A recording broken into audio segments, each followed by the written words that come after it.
एक नरसिंह अवतार, आधा मनुष्य आधा शेर। कार्य, अपने भक्त प्रहलाद की रक्षा के लिए राक्षस राजा हिरण्यकशिपु का वध किया। एक वामन। ये चौथा अवतार कहाँ से आया? चौथा अवतार जो था ये है, क्या बोलते हैं, नरसिंह अवतार, यानी आधा मनुष्य आधा शेर। और भक्त प्रहलाद कौन है? एक्चुअली ये अब्राहम है, ठीक है। और अब्राहम के साथ क्या होता है कि जो उसको आग में डाला जाता है, तो एक्चुअली विष्णु का जो मतलब होता है, मैंने क्या कहा, वो विष्णु का मानने होता है। प्रहलाद कौन था? एक खुदा को मानने वाला, यानी विष्णु का मानने वाला। विष्णु कौन? जो अजन्मा है, जो अविनाशी है, न रूप में न रंग में है, एक खुदा का मानने वाला। तो उसी का भक्त प्रहलाद के नाम पे बताया गया, जिसको आग में डाला गया था। किसको? इब्राहिम को। इब्राहिम जब इब्राहिम के पास जब नमरूद के ज़माने में था कि जो है ना, वो एक खुदा को मानता था, ठीक है, इब्राहिम। तो उसी तरह उसका नाम प्रहलाद बता दिया गया है। इब्राहिम को भी आग में डाला गया था, उसी तरह प्रहलाद को भी आग में डाला गया था। यहाँ पे नमरूद की जो बेटी थी वो आग में गई थी। उसी तरह यहाँ पे होलिका को बताया गया कि उसकी जो है ना, होलिका जो थी, यानी हिरण्यकश्यप की बहन, वो भी जो है ना साथ में जो बैठती लेके प्रहलाद को। यानी कहानी को अलग नाम से चेंज कर दिया गया है, लेकिन एक किरदार एक ही है, बस कहानी को अलग शिफ्ट कर करके बताया गया है कि उसको इब्राहिम को ही प्रहलाद बना दिया गया है, इसलिए आज होलिका मनाते हैं वही कहानी को यहाँ पे। अलैहिस्सलाम को आग में डाला। नमरूद की बेटी महल की बालकनी से यह मंजर देख रही थी। उसने देखा कि हजरत इब्राहिम अलैहिस्सलाम आग के बीचों बीच तख्त पर बैठे हैं। उनके चारों तरफ नहरें बह रही थी और वे अपने रब का जिक्र कर रहे थे। काफिरों के फेंके हुए पत्थर बादल की तरह उनके सर के ऊपर ठहरे हुए थे। नमरूद ने बेटी से पूछा, तूने हामान को देखा? बेटी ने देखा कि हामान मिट्टी में तड़प रहा है, आंखें सूजी हुई हैं। फिर नमरूद ने पूछा, इब्राहिम को देखा? बेटी बोली, जी हाँ, मैंने देखा और हैरान रह गई। हजरत इब्राहिम अलैहिस्सलाम इज्जत में है और हामान अज़ाब में। बेटी हजरत इब्राहिम अलैहिस्सलाम के पास आई और बोली, मुझ पर रहमत करे, मैं आपके रब पर ईमान लाना चाहती हूँ। हजरत इब्राहिम अलैहिस्सलाम ने उसे कलिमा सिखाया और वह फौरन मोमिना हो गई। उसने कहा, मैं अपने बाप को भी ईमान की दावत दूंगी। वह नमरूद के पास गई और बोली, मैं इब्राहिम के दीन पर हूँ, उनका रब सच्चा है और तुम्हारा खुदा झूठा है। नमरूद ने बेटी को मारना चाहा, लेकिन एक बादल आया जिसने उसे उठाकर कोहे काफ ले गया और वह हज़रत इब्राहिम अलैहिस्सलाम से इजाज़त ली कि क्या मैं भी आग में आ जाऊं, तो आपने फरमाया, ला इलाहा इल्लल्लाह इब्राहिम खलीलुल्लाह पढ़कर चली आओ। वो कलमा पढ़ती हुई जिस तरह इब्राहिम को भी मारने की कोशिश किया था, तो इसी तरह जो ना प्रहलाद को भी मारने की कोशिश किया गया था। वो मैं बताऊँगा किधर पे बताया गया मारने का, ठीक है। लेकिन फ़िलहाल ये है ना, प्रहलाद को भी कोशिश किया था मारने के लिए पहले ही, बाद में उसको अलग जगह भेज दिया जाता है इब्राहिम को। आप एक गर्भवती स्त्री पर अत्याचार नहीं कर सकते, और वह भी तब जब उसके गर्भ में भगवान विष्णु का भक्त बन रहा। नारद मुनि गया को इंद्र के जंगल से उठाकर अपने आश्रम में ले आया तथा हिरण्यकश्यप की तपस्या पूर्ण होने तक अपने आश्रम में रखा। इस दौरान नारद मुनि गया को हरि भजन सुनाते तो भगवान विष्णु की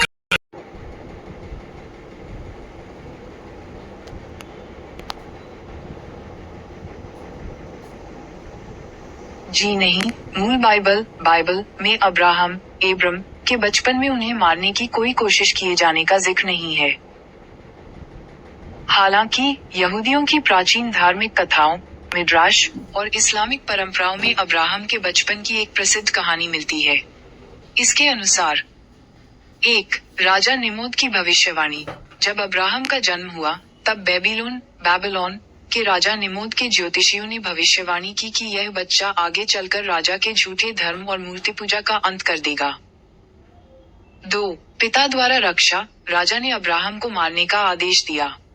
इस पर उनके पिता तेरह ने अपने बेटे को बचाने के लिए एक गुप्त गुफा में छुपा दिया और राजा को एक दूसरे बच्चे का शव सौंप दिया। और 3. आग से चमत्कार। बड़े होने पर जब अब्राहम ने मूर्तियों को तोड़ा, तो राजा निमोद ने उन्हें एक धधकती हुई आग की भट्टी, फायरी फर्नेस, में फेंकवा दिया। परंतु ईश्वर के चमत्कार से वह आग में सुरक्षित बच निकले। बाइबल में केवल उनके बड़े होने पर ईश्वर द्वारा उनके विश्वास की परीक्षा लेने के लिए उनके बेटे इसहाक, आइजक, की बलि मांगने का प्रसंग आता है, जिसे बाद में एक स्वर्गदूत ने रोक दिया था। इस्लामिक और ऐतिहासिक मान्यताओं के अनुसार बेबीलोन के अत्याचारी राजा नामरूद की मौत एक बहुत ही छोटे और कमजोर मच्छर के काटने से हुई थी। नमरूद के अंत की कहानी। 1. घमंड और चुनौती। नमरूद बहुत अहंकारी था और खुद को ईश्वर, खुदा, मानता था।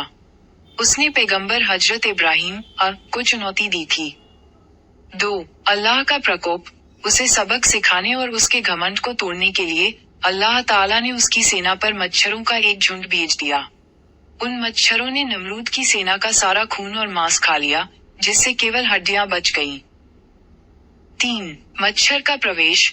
उन्हीं में से एक लंगड़ा और भूखा मच्छर नमरूद की नाक के रास्ते उसके दिमाग या मस्तिष्क में घुस गया। 4. दर्दनाक मौत। उस मच्छर ने अंदर जाकर उसके दिमाग। ये कहानी को यहाँ से पढ़ गए, वहाँ पे मच्छर मारता है, यहाँ पे जो है ना बोलते हैं आधा जो है ना क्या बोलते हैं, ये मारता है क्या, आधा सिर और आधा मानव मारता है। यानी कहानी को किस तरह घुमाया है कि पूछो मत। यानी एक मिक्स मसाला बता के दोनों को क्रिएटिंग अलग कर दिया गया। वहाँ मच्छर से मरवाता है, यहाँ पे जो है ना सिंह और मादा मानव से मरवाते हैं। हिरण्यकश्यप। भगवान विष्णु ने अपने नरसिंह अवतार में असुरों के राजा हिरण्यकशिपु का वध किया था। अपने परम भक्त प्रहलाद की रक्षा करने और हिरण्यकशिपु के अहंकार को नष्ट करने के लिए भगवान विष्णु ने आधा मानव और आधा सिंह का यह अवतार लिया था। अभी 5वां जो अवतार है इसके बाद, ठीक है, ये 5वां अवतार आता है बताता मौना अवतार। वध किया था। 5. वामन अवतार, बौना ब्राह्मण। काम, राजा बलि के अहंकार को नष्ट कर तीनों लोगों को वापस देवताओं को सौंपा था। वामन जो अवतार बोला गया है वो एक्चुअली ऐसा है, जब नूह जमीन पे उतरा तो सबसे पहले उसने यज्ञ किया, वेदी बनाई, वेदी बना के उसने ना जानवर को कुर्बानी किया और कुर्बानी करने उसने खून चढ़ाया और खुदा को खून और चर्बी भेजा उसने, ठीक है। तो नूह के उस जमाने में 3 बेटे थे, ठीक है। नूह के 3 बेटे थे, तीनों को डिवाइडेड, मतलब उसने कहा कि पूरी दुनिया में फलो फैल जाओ। यानी पूरी दुनिया को तुम तीनों बेटों को आज्ञा दिया कि तीनों बेटों को आगे दुनिया में फलो फैल जाओ। तो इसमें सेम, हाम, एपेत 3 मिसले। तो असल चीज़ है, सेम से जो घराना चला है वो इब्राहिम से घराना चला है, ठीक है। और इब्राहिम के भी 3 डिवाइजन हुए। इब्राहिम के भी 3 बेटे थे, जिसमें एक का नाम था इसहाक, इस्माइल, और कथुरा के 6 बेटे। तो इस्माइल को जो मिला वो मक्का मिला, और इसहाक को मिला जो यरूशलेम का हिस्सा मिला, और जो कथुरा का था मदीना, जो 6 बेटे थे उनको मदीना की तरफ भेजा गया। और जो दूसरा पहला बता रहा, जो नूह के 3 बेटे थे, सेम, हाम, एपेत, यानी वो 3 डिवाइडर 3 जगह बांटा गया है। मतलब पूरी दुनिया के अंदर 3 मसले हैं। एक्चुअली असल चीज़ ईमान 3 तरह के हैं, ठीक है। ईमान बोले तो एक होता है विश्वास, विल्यू, मतलब ईमान जो असल चीज़ होता है उसको बोलते हैं विश्वास, विल्यू, यकीन, भरोसा, अलग भाषा में अलग नामों से। लेकिन 3 तरह के ही ईमान होते हैं। एक होता है एक खुदा पे ईमान लाना, एक होता है मूर्ति पे ईमान लाना, तीसरा नास्तिक पे ईमान लाना, ठीक है। तो ये चीज़ें हैं। आज जो तीनों नस्लें चल रही हैं, एक का जो बिलीव चल रहा है, जो एक खुदा का कॉन्सेप्ट आया वो एक नस्ल से आई है, और दूसरे का जो कॉन्सेप्ट है, मुझे आज पता चला कि वामन अवतार सिर्फ 3 कदम जमीन मांगने की कहानी नहीं है। राजा बलि ने पृथ्वी पर अश्वमेध यज्ञ आरंभ किया। जहाँ देवता भी आने से कतराए, वहाँ एक छोटा सा ब्राह्मण भिक्षा मांगने आ पहुंचा। वामन बोले, महाराज, मुझे दान में केवल 3 पग भूमि चाहिए। सभा हंस पड़ी, लेकिन बलि मुस्कुराया। इतनी सी बात, ले लो ब्राह्मण देव। बलि ने हाथ जोड़कर उत्तर दिया, परंतु गुरु शुक्राचार्य ने पहचान लिया, यह और कोई नहीं, स्वयं भगवान विष्णु है। उन्होंने बलि को रोका। यह ब्राह्मण रूप में तुम्हारी परीक्षा लेने आया है। गुरुवर, यदि स्वयं भगवान मुझसे दान मांगने आए हैं तो यह मेरे जीवन का सबसे बड़ा सौभाग्य है। दान स्वीकारते ही वामन ने अपना रूप बदल लिया। उनका शरीर इतना विराट हो गया कि एक पग में पृथ्वी और दूसरे में स्वर्ग नाप लिया। भगवान बोले, अब तीसरा पग कहाँ रखूं बलि? बलि झुक गया। प्रभु, तीसरा पग मेरे शीश पर रखिए। भगवान प्रसन्न हुए, बलि को पाताल लोक का अधिपति बनाया। ये जो 3 जग मांगा, एक जो है ना नास्तिक पे ईमान हो गया, एक जो होता है एक खुदा पे ईमान होता है, और एक तीसरा होता है एक खुदा पे एक खुदा पे ईमान लाना। यानी 3 तक ईमान हो गए। मतलब एक होता है नास्तिक पे ईमान रखना, एक मूर्ति पे ईमान रखना, और एक होता है एक खुदा को मानने वाला ईमान रखना।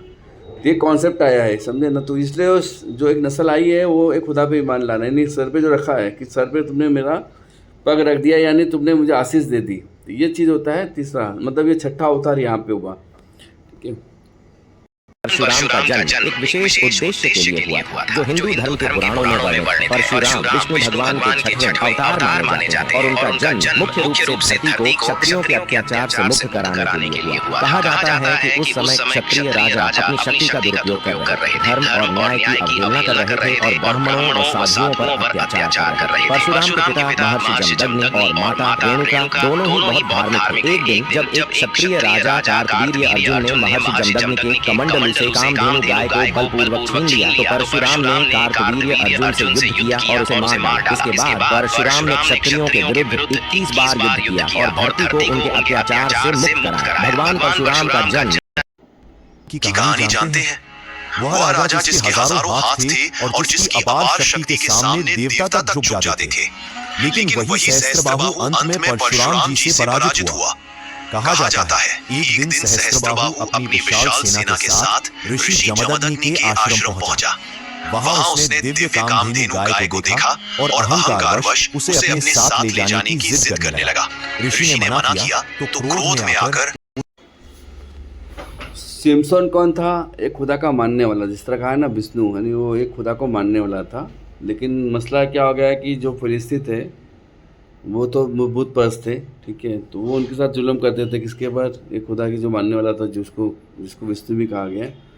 तो यहाँ पे वो बंदा आता है, तो जो 10,000 ताकत बताता है, 1000 ताकत का जो कहानी बताएगी, वो 1000 जो सहस्त्रार्जुन को जो मारते हैं उसको 1000 ताकत होती है, 1000 हाथ होते हैं उसके। तो इसी तरह यहाँ पे भी वो 1000 लोगों को मारता है अकेले ही। गाय के मतलब गधे के जबड़े से 1000 लोगों को अकेले मारता है वो, ठीक है। इतनी पावर उसके अंदर ताकत होती है। तो ये कहानी को अलग तरह से मतलब पेश किया। जो मामला आया यहाँ पे कामधेनु को गाय के बारे में बता रहा है, जबकि यहाँ पे जो उसकी औरत जो होती है ना उसके खिलाफ रहती है, उन्होंने उसके राज लेती है उसके बारे में, उसके बालों के अंदर राज होता है। तो उसे कामधेनु के बारे में बताया गया कि वहाँ पे कामधेनु बताया गया, गाय के बारे में बताया गया जो कामधेनु, और यहाँ पे उसकी औरत उसका दरदारी करती है, जिसकी वजह से उसका पतन का कारण बनता है।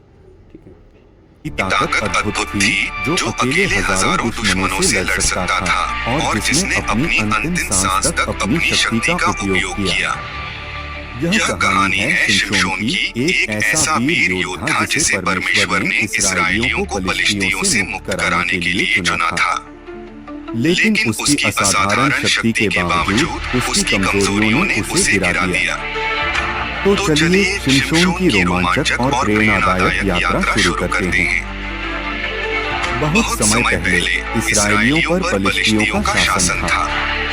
इस्राएली लोग पीड़ा में थे और परमेश्वर से प्रार्थना कर रहे थे कि कोई उन्हें बचाए। तभी एक दिन नीनो नामक व्यक्ति की पत्नी को परमेश्वर के दूत ने दर्शन दिया। दूत ने कहा, तुम्हारे घर एक पुत्र जन्म लेगा, वह परमेश्वर का सेवक होगा और इस्राएल को पलिश्तियों से मुक्ति दिलाएगा। जब यह बालक पैदा हुआ तो उसका नाम शिमशोन रखा गया। वह नाज़ीर कहलाया, जिसका अर्थ था कि वह अपने बाल कभी नहीं कटवाएगा, शराब नहीं पिएगा और परमेश्वर के लिए समर्पित रहेगा। जैसे जैसे शिमशोन बड़ा हुआ, उसमें एक अलौकिक शक्ति प्रकट हुई। वह साधारण मनुष्यों से कहीं अधिक शक्तिशाली था। एक दिन शिमशोन तिम्ना को गया और तिम्ना में एक पलिश्ती स्त्री को देखा। तब उसने अपने घर जाकर अपने माता पिता से कहा, तिम्ना में मैंने एक पलिश्ती स्त्री को देखा है, सो अब तुम उससे मेरा ब्याह करा दो। शिमशोन अपने माता पिता को साथ लेकर तिम्ना पहुंचकर वह तिम्ना की दाख की बारी के पास पहुंचा। अचानक एक शेर ने उस पर हमला किया। परमेश्वर की सामर्थ्य शिमशोन पर आई और उसने नंगे हाथों से शेर को मार डाला।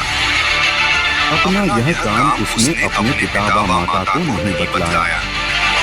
शिमशोन तिम्ना में पलिश्ती स्त्री से बातचीत की और वह उसे अच्छी लगी। कुछ दिनों के बीतने के बाद वह उसे लाने के लिए तिम्ना के लिए निकलता है और उस सिंह की लोथ देखने के लिए मार्ग से मुड़ गया। तो क्या देखा कि सिंह की लोथ में मधुमक्खियों का एक झुंड और मधु भी है। तब वह उसमें से कुछ हाथ में लेकर खाते खाते अपने माता पिता के पास गया और उनको यह बिना बताए कि मैंने इसको सिंह की लोथ में से निकाला है, कुछ दिया। तब उसका पिता उस स्त्री को देखने गया और शिमशोन ने वहां दूल्हों के लिए रीति के अनुसार भोज दिया।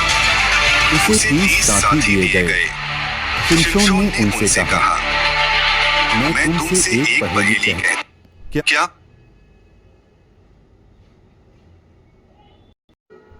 पहेली कहता हूँ, यदि तुम इस भोज के 7 दिनों के अंदर उसे बूझकर अर्घ बता दो तो मैं तुमको 30 कुर्ते और 30 जोड़े कपड़े दूंगा।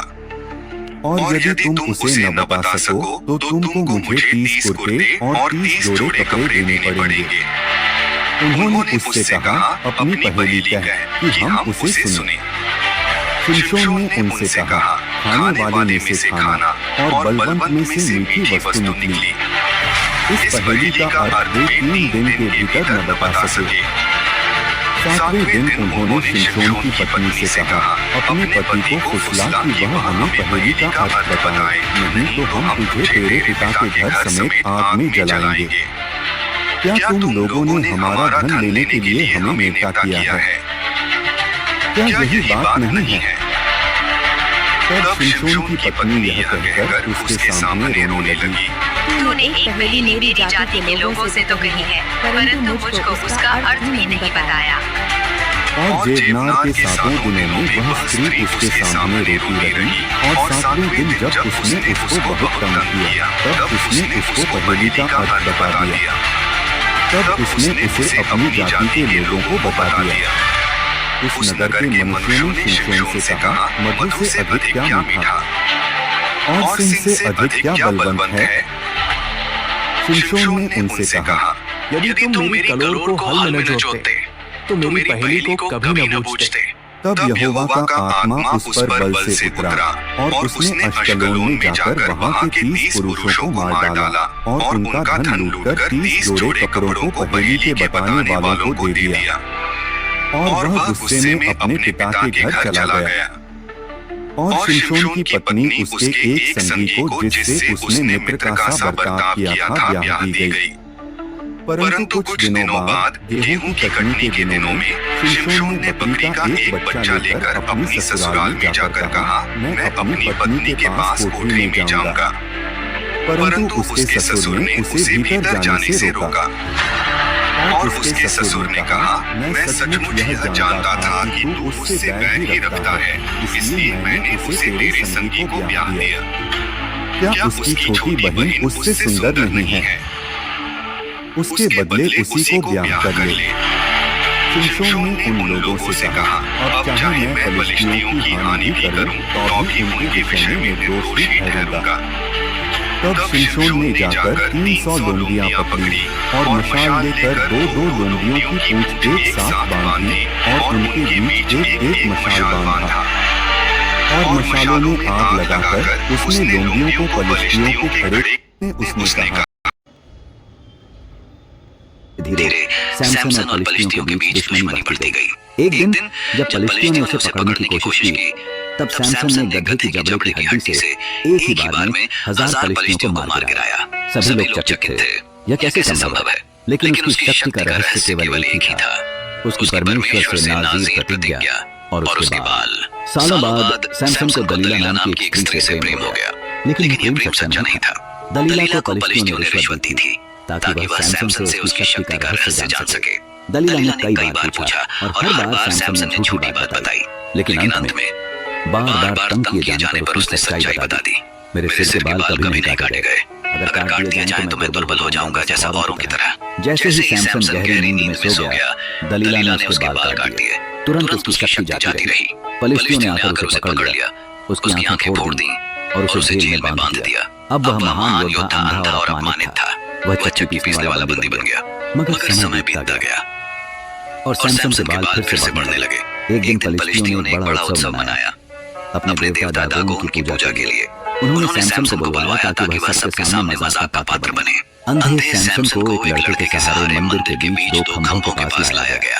तब सैमसन ने दिल से प्रार्थना की, हे प्रभु यहोवा, मेरी सुधि ले, मुझे इस अंतिम बार बल दे ताकि मैं अपनी आंखों के लिए पलिश्तियों से बदला ले सकूं। फिर उसने दोनों खंभों को पूरी ताकत से धक्का दिया, पूरा मंदिर गिर पड़ा। उसमें उपस्थित 3000 से अधिक लोग मारे गए और सैमसन भी उसी में मर गया। कहानी से हमें यह सीख मिलती है कि परमेश्वर सभी।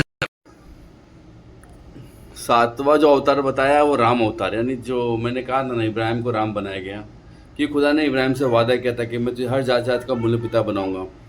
तो जो ईसा से 600 साल पहले कुछ लोग आए, कुछ है ना ईसा के 70 साल के बाद भाग कर आए, कुछ है ना नबी के ज़माने के बाद जो है नबी ने मार मार के उनको वहाँ से ही, और कुछ यहूदी वहाँ से निकल के आए, कुछ पारसी वहाँ से निकल के आए, कुछ हिंदुस्तान में, कुछ तुम्हारा मक्के से भाग के जो बुतपरस्ती करने वाले मक्के में थे, इस्माइल के नस्ल से थे, जो वो यहाँ से हिंदुस्तान भाग कर आए। तो ये चीज़ यहाँ आने के बाद वो जो है ना उन्होंने अलग कहानी बढ़ी कि इब्राहिम को यहाँ पे आने के बाद राम बन गए, ठीक है, राम बना दिया। वही कहानी को एक जगह इब्राहिम की जो कहानी राम उत्पत्ति 12, 14, 20 और उसमें सब उसकी, और फिर उसके अंदर जो सारा को इसहाक का जो बलि दी गई थी तो सारा उसको छोड़ कर चली जाती है। तो ये कहानी को मतलब वहाँ पे मर जाती है, तो बाद में जो है ना इब्राहिम उसको वो दे देता है। तो ये चीज़ें हैं, मतलब फिर कहानी को अलग तरीके से यहाँ पे राम बना दिया गया, ठीक है। सातवां अवतार यहाँ पे बताई गई, ठीक है।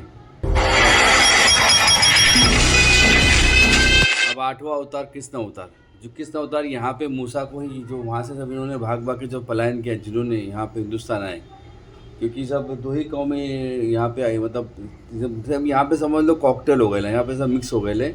तो यहाँ पे आने के बाद लोगों ने मूसा को कृष्ण बना दिया। अवतार बाद यहाँ पे आ गया जो सदुकी फरीसी थे जो बनी इसराइल में थे, तो एक का बिलीव था कि एक बार जन्म होगा, एक बार हिसाब किताब होगा, एक का बिलीव था कि जन्म पुनर्जन्म होगा बार बार। तो इन्होंने हिंदुस्तान में आने के बाद अवतारवाद का कॉन्सेप्ट यहाँ पे लेकर आ गए। तो इसलिए आज विष्णु के 10 अवतार की कहानी को यहाँ पे जड़ा गया। हालांकि किरदार अलग है, सबके अलग अलग काम, वर्क अलग अलग है, लेकिन यहाँ उन्होंने विष्णु का नाम दे के, जो विष्णु एक खुदा का जो निराकार खुदा है, मतलब जो जिसको न कोई नाम से परे है, जो विष्णु का खुदा नहीं विष्णु कहा गया उसको, विश्व का खुदा।